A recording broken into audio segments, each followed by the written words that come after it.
Hello friends, तपाईहरु कस्तो हुनुहुन्छ? म चाहिँ एकदमै सन्चै छु, एकदम फ्यान छु है।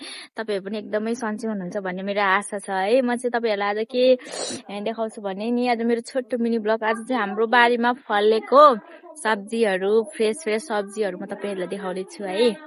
ल, अब जानुपर्छ हामी हाम्रो बारीतर्फ। यो चाहिँ हाम्रो सबै बारीहरु हो। यहाँ यस्तोमा सबै फर्सी छ बारीमा। यिनीहरूलाई थाक्रा नलाइदिएको किनकि यिनीहरू यस्तैमा फल्छ। त्यही भएर तपाईहरुलाई म देखाउने छु। हेर्नुस् न, यो चाहिँ बिउ हो। यो यस्तो भइरहेको छ। यो हरि एकदम दामी भइरहेको छ हैन। तपाईहरुलाई देखाउने छु है। अनि यो मकैहरु चाहिँ यस्तो भइरहेको छ। मकैहरु पनि हामीले निकाल्नु पर्ने छ। अनि अब यहाँ पनि छ, धेरैवटा छ हाम्रोमा। तपाईहरुलाई चाहिन्छ भने अर्गानिक मलाई भन्नु होला। अनि अब मकैहरु पनि फलिरहेछ। यो पनि लोकल मकैहरु हो। यो पनि फलिरहेछ। अनि हाम्रो अर्गानिक कुखुराहरु चाहिँ यहाँ छ, यसरी चरिरहेछ है साथीहरु हो।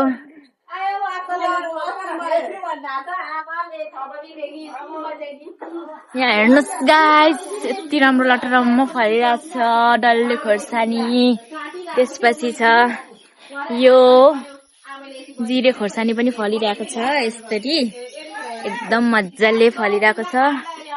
अनि त्यसपछि यहाँ चाहिँ हाम्रो माथि कटहर छ। कटहर फलिरहेछ, अँधेरो छ, मज्जाले फलिरहेछ। कस्तो राम्रो भएर फलिरहेछ है। यस्तै छ गाउँघरतिर। अनि हाम्रो यस्ता पनि यस्तै छ, धेरैवटा बोटहरु छ। यस्तो दामी नेचुरल हेर्नुस् न, मज्जाले फलेको छ है गाइस हो। यस्तै छ। अरु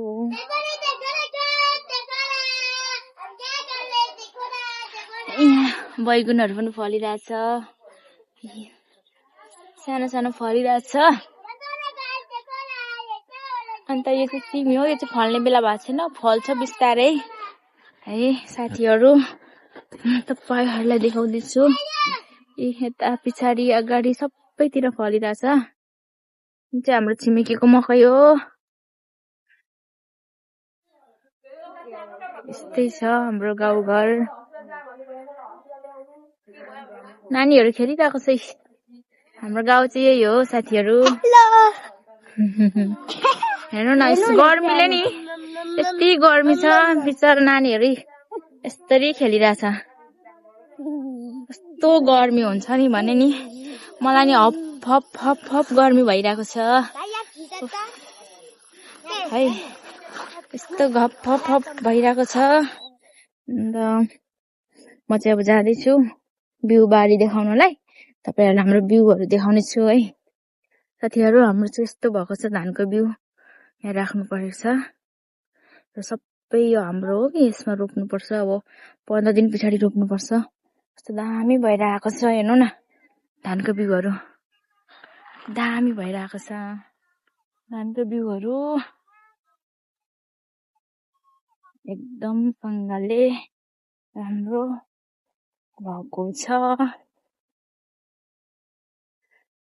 यस्तो हरियाली छ,